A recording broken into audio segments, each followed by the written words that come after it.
네, 반갑습니다. 안녕하세요. 네, 서울 중심지에 여러분들이 좋은 입지에 예를 들어서 다가구나 단독주택이 있으면 그 지역 안에 물건이 개발지역으로 재개발 얘기하는 거예요. 포함되면 좋을까요? 내 거를 벗어나서 포함이 되면 좋을까요? 자, 한마디로 이제 이런 지역이 있다 그러면 이 지역 안에 이제 내 물건이 이렇게 있어요. 개발지역이 요까지만 포함이 되면 좋겠느냐, 아니면 내 물건까지 포함이 되면 좋겠느냐, 이렇게 제가 질문을 드리는 겁니다. 어느 게 좋을까? 포함이 안 되면 좋겠다 하시는 분들은 1번, 내 것까지 포함이 되면 좋겠다 하시는 분은 2번. 반 조건은 뭐냐면 서울의 상급지, 좋은 입지에, 제가 말하는 좋은 입지라는 것은 강남 상구 포함해서 한강을 끼고 있는 구를 얘기하는 거예요, 이게. 그러면 강남 상구, 또 뭐 있죠? 용산구, 성, 동구, 그다음 광, 진구, 영등포구, 마포구, 여기를 얘기하는 겁니다. 둘 다 좋을 듯. 내 것까지 포함요. 2번이 좀 대체적으로 많네요. 내 거 포함해서. 내 거 포함해서 개발되었으면 좋겠다. 이렇게 생각하시는 분들은 공부를 조금 더 하시면 좋겠다. 무슨 말이냐면 개발지 안에 내 물건이 포함되면 난 어떻게 돼요? 저는 이제 나가야죠. 그러면 나가고 아파트 받는다, 그렇죠? 그것도 나쁘진 않다. 단 조건이 뭐였죠? 주요 입지, 서울의 상급지 안에 있는 거를 얘기하는 거예요. 근데 만약에 내 앞에까지 개발이 되고 내 거는 개발이 안 되면 난 어떻게 돼요? 내 지가가 엄청 뜰까요? 떨어질까요? 엄청 뜨죠. 엄청 올라가겠죠. 그러면 아파트 받는 게 좋을까요? 내가 그냥 보유하는 게 좋을까요? 보유하는 게 좋을 것 같기도 하네요. 그렇죠. 보유하는 게 재산의 가치로는 훨씬 더 좋습니다. 하지만 서울 외곽지로 빠진다 그러면 이제 하급지로 넘어갈 거예요. 이쪽에서는 지가 상승률이 상대적으로 높을까요? 낮을까요? 낮죠. 상대적으로. 그런 데는 차라리 아파트를 받아서 내가 엑시트가 되는 게 훨씬 더 유리한 겁니다. 네, 그래서 상급지에는 굳이 개발 안 되고 내가 보유하고 내 거 빼고만 개발되는 것을 당연히 더 선호하셔야 되고, 하급지로 갔을 때는 내 거 포함해서 하는 게 좋다. 단독주택이나 다가구를 하신 분의 입장에서는 대지 평수가 있으니까 1+1이 나오겠죠. 두 채. 그럼 두 채를 받을 수 있는 거죠. 네. 그러면 입주권 하나 그리고 분양권 하나를 받을 수 있는 거예요, 이게.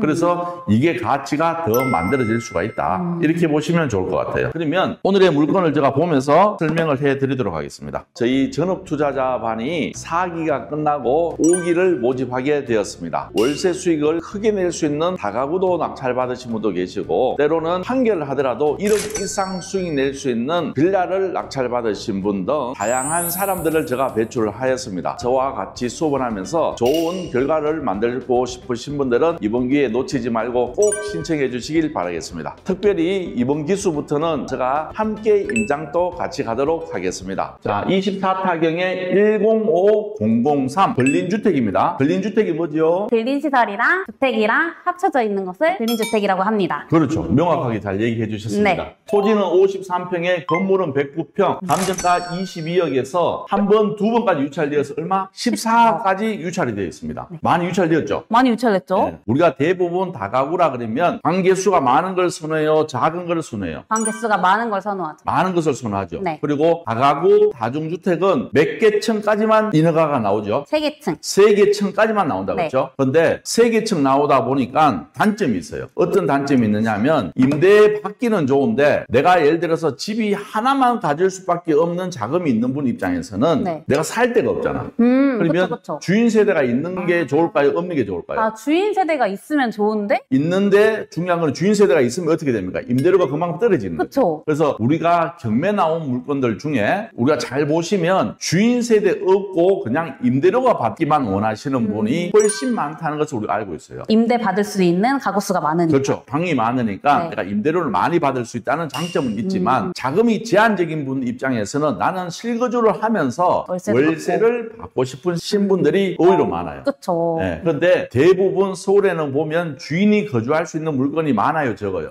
거의 없어요. 네. 네. 그래서 우리는 실거주 목적과 그리고 임대의 목적을 함께 하기에 좋은 물건이 오늘 나왔기 때문에 여러분들한테 또 알려드리는 거고, 그런 물건이다 보니까 많이 상대적으로 유찰된다는 사실도 여러분들이 알고 계셔야 돼요.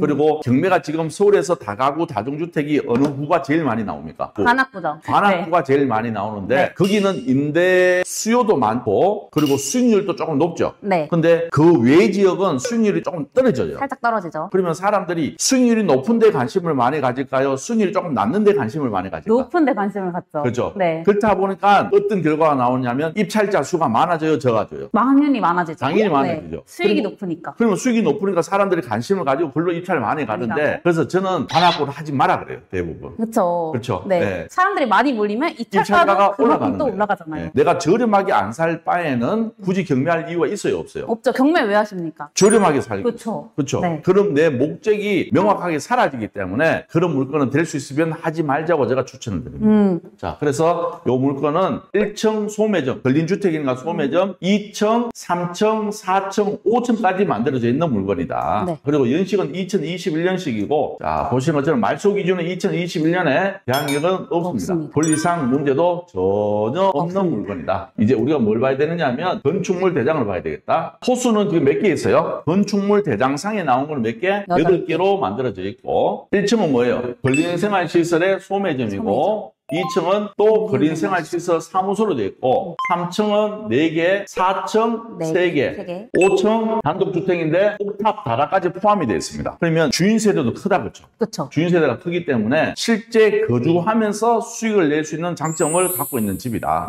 그러면 건축물 대장에는 8개 호실이 있지만 현황은 몇 개 호실이 있을까요? 현황을 한번 따져봐야 되지 않을까요? 그렇죠. 따져봐야 되겠죠. 이거는 여러분들이 옥션 사이트를 통해서도 어느 정도 알 수 있겠지만 여러분들이 현장 가셔서 건축물 현황도를 가지고 가셔가지고 명확하게 몇 개 있는지를 같이 꼭 체크해 보시길 바라겠습니다. 근데 여기 봤을 때는 4개, 3개, 1개, 그래서 총 8개고 2층이 아까 근생으로 되어 있는 근생으로 되어 있었는데 여기는 주택으로 되어 있다 그렇죠. 그래서 우리가 감정 평가서를 보도록 할게요. 네. 자, 우리가 이거 잘 보셔야 돼요. 여기 빨간 부분 있죠. 이게 발코니예요, 베란다예요? 발코니요. 발코니죠. 네. 그러면 요까지 확장하면 불법이 돼요, 안 돼요? 불법 안 되죠. 안 되죠. 합법으로 이제 발코니까지 확장할 수 있다는 것은 내가 정상적으로 확장할 수 있는 서비스 면적인 거예요. 그렇죠. 그러면 실제적으로 우리는 이렇게 집이 큰 거예요. 이게. 이렇게까지 다 쓰는 네, 거잖아요. 이거 다 쓰는 거예요, 이게. 그래서 우리가 계산을 해보니까 이게 약 몇 평 됐죠? 약 한 8평 정도. 원룸이 8평 정도 사이즈면 크요 작아요. 큰 거죠. 관악구 가면 몇 개 나옵니까? 4평 나옵니다. 실제적으로. 근데 얘는 8평이면 엄청 큰 거예요. 그리고 보시는 것처럼 몇 개 있다? 하나, 둘, 세 개. 셋. 몇 층이에요, 여기가? 4층. 4층. 그 다음 3층. 3층은 딱 이렇게 층입니다. 그렇죠? 3층도 몇 개 네. 나옵니까? 3층은 4개네요. 3층은 4개 나옵니다. 1, 2, 3, 4. 하나, 둘, 셋, 4개. 네. 근데 구조가 조금 틀린다, 그렇죠? 거의 똑같은 사이즈로 나오네. 한 개가 좀 더 크긴 큰데 이랬던 얘가 또 4개가 나오고 똑같이 맞추시려고. 네, 똑같이 맞춰야 된다.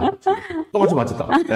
네. 2층 걸린 시설로 되어 있는데 얘들이 위반을 하려고 방 구조를 이렇게 만들어 놨어요. 얘도 똑같이 하나, 둘, 세 개가 있다. 그렇죠? 네. 근데 공부상에는 걸린 생활 시설로 되어 있고 현황 주택으로 되어 있다. 문제 없나요? 문제 될 수도 있겠지만 네. 신고만 안 하면 상관이 네. 없다. 사실 이거를 네. 더 유리하게 활용하는 방법이 있잖아요. 그렇죠. 그래서 이거는 크게 문제 없다. 왜냐하면 처음부터 구조를 이렇게 만들어 놨기 때문에 만에 하나 문제가 된다 하더라도 세입자 보내고 구청 와서 다시 확인하고 나가면 문제될 거는 거의 없습니다. 오히려 그래서 방이 많으니까. 그렇죠. 그래서 걱정하실 필요는 없다. 1층은 근린생활시설로 네. 진짜 사무소로 되어 있습니다. 예, 그리고 우리는 또 장점이 뭐가 있느냐면 엘베까지 있어요. 주인 세대가 거주하기에는 또 너무 좋다. 5층까지 올라가면 다리가 아파요, 안 아파요? 너무 아파요. 아파요? 네. 그래서 엘베가 있으니까 사용 목적으로는 전혀 상관이 없다. 그리고 주인세대도 한번 볼까요? 주인세대 보시면 네. 앞뒤 다 확장이 돼 있어요. 발코니까지. 그러면 실제적인 면적은 굉장히 크고 화장실 하나, 그리고 방 하나, 방 둘, 거실, 주방이 있고 근데 여기 뭐가 있어요? 사다리가 있잖아.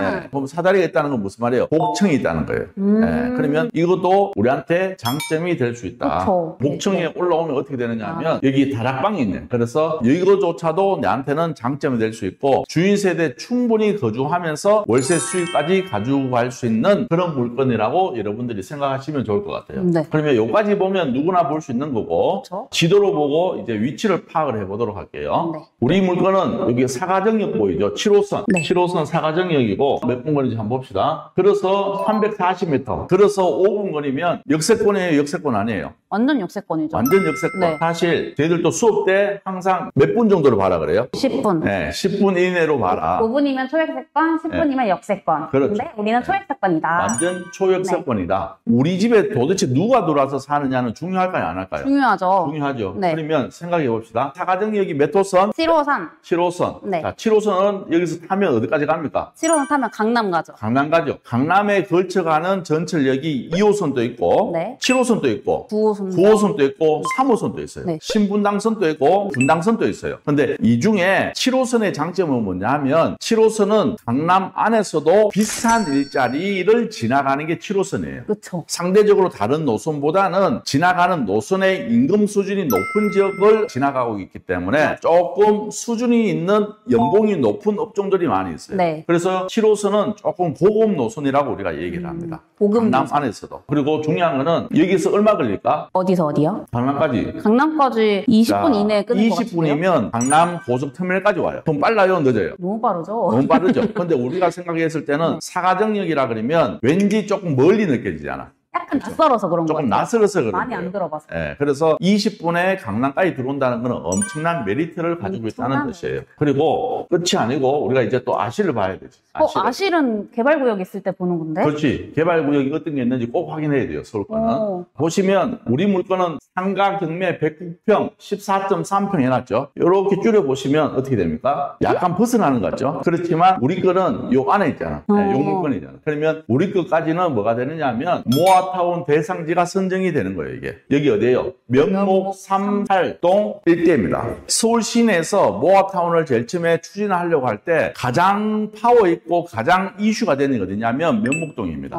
그때 딱 지정될 때 서울에 있는 투자자들이 면목동에 다 갔다 생각하시면 돼요. 그럼 여기가 진짜 될 만한 여지가 있기 때문에 다 간 거잖아요. 그렇죠. 예, 그래서 어떻게 보면 7호선은 강남 접근성이 굉장히 좋은데 상대적으로 집값도 저렴하고 개발하기 좋게끔 다가구 다세대 빌라가 많은 지역이다 보니까 사업성이 좋은 거죠. 그렇죠. 사업성이 좋은 사업성이 좋아야 되니까. 그리고 사업성이 좋을 뿐더러 또 이제 원주민들의 동의율도 굉장히 중요하잖아요. 그렇죠. 그래서 생각보다는 여기가 서울 시내 안에 모아타운들 중에 사업성이 떨어지고 주민 동의율이 낮는 지역이 생각보다 많아요. 근데 여기는 신축 아파트는 대단지 아파트는 거의 없어요. 요 밑으로 똑바로 내려가면 사가정 센트럴 아이파크 여기만 대단지 아파트 단지가 있고 나머지는 다 나홀로 아파트식으로 만들어졌는 데가 중량구 면목동이에요. 여기도 그 당시에 들어왔을 때 굉장히 핫 이슈 됐어요. 왜? 중량구에서 아이파크가 들어온다는 그 자체는 그쪽 지역 주민들한테는 핫 이슈가 될 수밖에 없어. 왜? 대단지 아파트가 없었고 신축이 없었기 때문에. 그러면 이 지역이 이제 모아타운으로 선정이 되어서 개발이 진행된다 그러면 사람들의 수요와 관심이 많을까요? 적을까요? 당연히 많죠. 당연히 많겠죠. 네. 우리는 모아타운 대상지로 선정되었고 바로 위에는 조합 설립 인가까지 났어요. 네, 그러면 우리는 지금 어디까지 개발이 진행되는지에 대해서도 제가 설명을 해드리도록 할게요. 네. 저희 전업투자자반이 4기가 끝나고 5기를 모집하게 되었습니다. 월세 수익을 크게 낼 수 있는 다가구도 낙찰받으신 분도 계시고 때로는 한 개를 하더라도 1억 이상 수익 낼 수 있는 빌라를 낙찰받으신 분 등 다양한 사람들을 제가 배출을 하였습니다. 저와 같이 수업을 하면서 좋은 결과를 만들고 싶으신 분들은 이번 기회에 놓치지 말고 꼭 신청해 주시길 바라겠습니다. 특별히 이번 기수부터는 제가 함께 임장도 같이 가도록 하겠습니다. 우리는 모아타운 면목 38동 453-1번지 1원에서 진행이 되는 거고 우리는 2종 일반 지역이고 지금 2024년 9월달 기준으로 동의율은 72%. 다 왔어요. 높네요, 동의율이. 3%만 있으면 75%면 이제 끝나는 겁니다. 그러니까. 그리고 노후도는 약 82.7%, 반지하 주택은 81%. 그래서 조합원 수는 이게 중요하겠죠. 725세대고 세대가 중요해요. 725세대. 그리고 세대 수는 약 2000세대로 우리가 예상하고 있습니다. 그러면 약 3배수가 나오는 거예요. 그러니까요. 2배만 되더라도 어마무시한 사업성이라 그러고 40%만 돼도 어마무시하다는데 여기는 약 곱하기 3이 되는 거예요, 이게. 그만큼 사업성이 좋다는 뜻입니다. 자, 그리고 현재 어디까지 왔느냐가 굉장히 중요하겠죠. 네. 그래서 지금 우리는 어디까지 왔느냐 하면 2025년도니까 관리계획 수립 용역을 착수했고 25년 하반기 되면 관리계획이 승인이 될 것 같아요. 그러면 이때 되면 어떻게 되느냐 하면 조합이 설립이 되는 겁니다. 이제 얼마 안 남았죠. 여기 조합만 설립되면 이제부터 달리기 시작될 겁니다. 조합 설립되면 사업 시행 인간하고 관리 처분 인간하고 그 다음부터는 철거하고 입주하겠죠. 조합 설립까지만 돼도 웬만치 된 거잖아요. 그렇죠. 7분 능선. 7분 능선이 내가 얘기했잖아. 네. 조합 설립되기가 어려워요, 쉬워요? 어렵죠. 어렵단 말이에요. 네. 왜? 주민들의 동의율이 굉장히 중요한데 그 동의를 끌어내기가 쉽지 않단 말이에요. 맞아요. 근데 지금은 이런 상황까지 왔기 때문에 거의 다 왔다 생각하시면 됩니다. 그리고 사업성이 좋으니까 주민들도 동의를 하지 않겠냐 이런 생각이 들고 서울의 모아타운 대상지 선정 결과를 보시면 네. 중량구에서 우리는 면적이 83,057 그리고 마포구 성산동도 보면 조건부 보류되고 그랬어요. 그리고 서초구 양재동도 진짜 난리 났었거든요. 여기도 미선정된 탈락. 서초구 양재 이동이죠. 탈락. 목동 조건부 보류되고 안 돼. 강남 개포동도 미선정. 근데 우리만 조건부로 선정이 되었다는 뜻이에요. 그만큼 사업성이 있다는 뜻이고 보시면 상대적으로 다른 지역보다는 땅이 넓어요, 적어요. 면적이 크네요. 면적이 커야 좋아요, 작아야 좋아요. 클수록 대단지로. 클수록 대단지가 들어오니까 사업성이 있다. 네. 이렇게 생각하시면 좋을 것 같아요. 그러면 저희 이 다가보면은 월세가 얼마 받는지가 궁금한데. 궁금하죠? 네. 자, 그러면 네이버 부동산 들어가서 우리 지역이 이 정도 되겠다. 저희 거 21년씩이잖아요. 우리 21년씩. 이거는 25년 이상. 25년 이상. 25년. 다 25년이네. 25년짜리가 45만 원 정도는 받네요. 10년 이내. 10년 이게 이내. 그나마 비슷할 것 이게 조금 내가 비슷하다. 네. 자, 보시면 우리 게 8평이죠? 네. 얘는 7평. 네. 방 하나에 3층. 근데 네. 우리는 1.5룸으로 구성되어 있어요. 네. 그러면 우리가 얘들보다 조금 더 받겠다. 근데 2층에 55에 관리비에 5만 원. 건물 이용도 2종 그린생활 시설이다. 네. 우리 2층이 그린생활 시설로 되어 있죠. 이런 형태로 보시면 좋을 것 같다. 아, 여기에 연식이 다 오래돼가지고 지금 비슷한 걸 찾기가 쉽지 않네요. 그쵸? 그게 무슨 말이냐면 주위에 신축이 없다는 뜻이에요. 그럼 우리 게 완전 메리트 있는 거잖아요. 그렇죠. 신축이 귀하다는 것은 우리 거에 메리트가 있어요, 없어요? 있는 거죠. 있다는 뜻이겠죠. 그래서 우리가 좀 더 메리트 있는 것이고 여기 55에 관리비 5만 원. 그러면 55만 원 기준으로 한번 해볼까? 그냥 우리 수익률표 한번 돌려봅시다. 자, 일단은 매매 시세는 여러분들이 조사를 하고 네. 자, 최저 가격이 얼마였어? 14억이었죠. 네. 14억에 우리가 보증금을 우리가 몇 개 있었죠? 방이요? 12개 있었다 그렇죠? 네. 12개면 보증금 500씩 잡읍시다. 그죠? 네, 6천만 원 잡읍시다. 월세는 우리 한 개 55만 원 곱하기 12개 있죠? 주인세도 빼고 12개면 얼마지? 725만 원. 대출 85%. 우리가 14억 기준으로 봤을 때는 내가 입찰 보려고 그러면 실투자금이 2억 8천 정도 있고 근데 주인세대는 임대료를 빼버렸어요. 내가 입주한다는 거를 가장했기 때문에. 그러면 실투자금은 2억 8천 그리고 보증금을 회수하면 2억 2천만 원 정도가 내 투자금으로 그 집에 들어가는 거예요, 이게. 그리고 월세가 229만 원 한 달에 나옵니다. 우리가 생각해야 될 게 뭐냐면 투자로 생각하지 말고 이 집에 거주한다 생각해 보세요. 그럼 내가 질문할게. 서울에서 3억 기준으로 살 수 있는 집을 한번 얘기해 보세요. 가구사에 있는 빌라요. 화곡동에 팔았잖아, 어제. 저 팔았습니다. 네. 얼마 전에 낙찰받고 낙찰받고 명도하고 내놓은 지 일주일 만에 일주일 만에 이제 매도했어요. 어제 가계약금 받고 이제 월요일에 계약서 쓰러 갑니다. 깨자랑. 그래서 얼마에 받았지? 저 2억 1천 정도에 받았어요. 2억 1천 정도에 받고 얼마에 팔았어요? 2억 7천에 매도했어요. 2억 7천에 받았어요. 일주일 만에 매도했다니까. 근데 사람들이 뭐라 합니까? 안 팔린다고 얘기하시는 분들 많이 있습니다. 아, 단기 매도할 때? 네, 맞아요. 잘 팔리는 물건을 잘 보는 눈을 기르는 게 중요하죠. 그렇죠. 네. 네. 그렇게 해야지만 수익 나는데 그것도 전철역에도 한참 떨어져 있잖아. 맞아요. 네. 많이 걸어가요. 그리고 연식이 몇 년식이에요? 그거 25년 됐어요. 집이 25년 된 오래된 그 빌라조차도 2억 7천에 팔았는데 여기는 잘 생각해 보세요. 내 돈 얼마 있으면 돼요? 3억. 3억으로 현실적으로 서울에 집 산다는 거는 거짓말이에요. 쉽지 않죠. 쉽지 않죠. 예. 근데 3억이고 실제적으로 내 투자되는 건 2억 4,400. 내가 또 거주하면서 뭐까지 받을 수 있어요? 월세까지. 한 달에 월세까지 받을 수 있고 여기서 끝나는 게 아니고 내가 여기에서 아무 생각 없이 거주하고 살고 있다 보면 어느 날 되면 이주하고 철거되겠죠. 그러면 우리는 신축급의 그린주택이잖아. 그린주택이. 그러면 나중에 분명히 2,000세대 대단지면 상가가 있겠죠. 네. 근데 우리는 장점이 뭐냐면 근린주택이에요. 오. 상가가 있기 때문에 1+1의 상가까지 받을 수 있어요. 오, 그럼 3개잖아요. 3개 받을 수 있어요. 그 메리트가 있을까요? 없을까요? 완전 있죠. 당연히 있겠죠. 네. 물론 이제 첫 번째 받는 거는 조합원의 지위로 받기 때문에 조합은 분양가로 받을 네. 것이고 두 번째 받는 집은 뭐냐면 분양금을 내야 돼요. 분양권이 일반 나오니까. 분양가로 내가 받을 네, 수 있는 네. 거고 상가는 일반 분양가로 받는 게 아니고 조합원 지위로 받는 거예요. 어. 네. 조합원 그렇게- 지위로 받는 게 2개. 그렇죠. 그러면 조합은 지위로 받을 수 있는 게 2개고 아니면 나는 그게 싫다. 그냥 집 하나 큰 걸 하고 싶다. 이러면 이 정도면 이 동네에서 우리 정도 신축급의 큰 집이 있을까요? 없을까요? 거의 없을 것 같아요. 같은데요? 그러면 네. 거의 제가 봤을 때는 제일 꼭대기의 펜트하우스까지 받을 수 있는 역할이 될 것 같아요. 네. 그러면 우리 생각해 봅시다. 이 지역에 아파트 가격이 얼마인지도 한번 봐야 돼. 제가 얘기하는 사가정 아이파크 한번 봅시다. 113, 12억대에 거래되네. 12억대. 예. 얘가 높을 때는 얼마까지 받았냐면 13억 8,500. 그럼 지금 한 12억 정도 된다 이 말이죠. 12억대. 네. 그러면 최소한 지금 가치보다는 훨씬 더 큰 가치로 내가 받을 수도 있고 내가 거주하면서 월세까지 받을 수 있는 A 플러스급의 물건이 될 수 있는 거예요. 내가 살면서 네. 월세 200만 원 정도 따박따박 받으면서, 받다가 네. 갑자기 집 2개 상가 하나에 생기는 거잖아요. 그렇죠. 그러면 이런 집은 누구 하면 좋을까? 저요?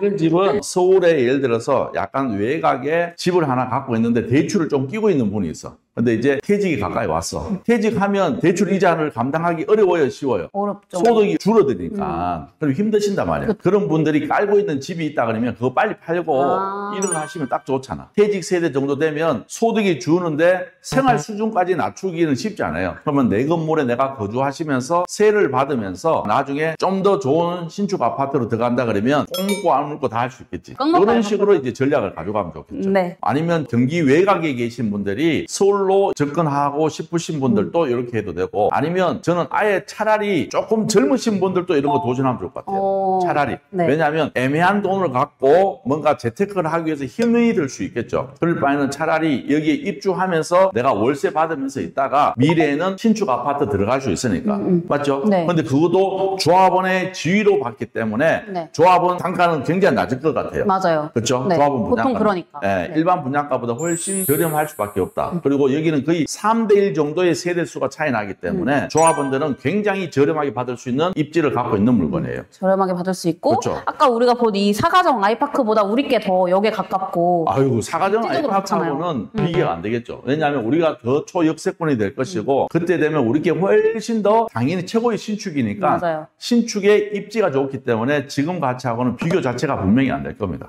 그래서 퇴직 세대들도 괜찮을 것 같고 생애 최초 주택을 취득하는 사람들도 나쁘지 않은 것 같아요. 예, 그리고 뭐 이제 막 결혼하시는 분들도 차라리 신혼생활을 여기서 시작하는 것도 저는 나쁘지 않다고 생각해요. 예, 저 조카가 만약에 한다 그러면 저는 이거 무조건 해야 할 것 같아요.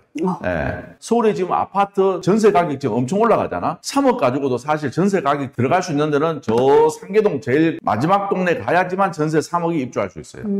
그럴 바에는 차라리 그 돈으로 여기서. 내 건물 하나 사놓고 내가 세 받으면서 있다가 나중에 완전 오리지널 신축 아파트 받을 수 있는 이런 물건을 하는 게 훨씬 더 좋겠지. 그러네요. 그렇죠? 네. 그렇게 생각하면 너무 좋은 거예요, 이게.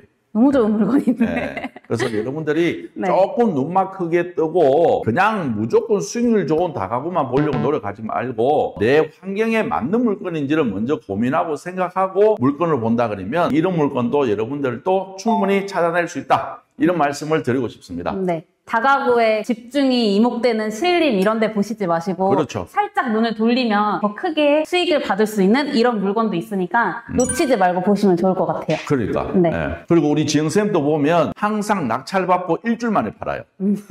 그러네. 그치? 그러니까요. 예. 낙찰받고 맞네. 매도하는 거는 일주일 컷. 빌라 단기 매도가 제일 쉬웠습니다. 그렇죠. 근데 어떤 분들은 어렵게 느껴질 네, 수 있겠지만 맞아요. 잘 팔릴 수 있는 물건에 집중하다 보니까 잘 팔릴 수 있는 것 같아요.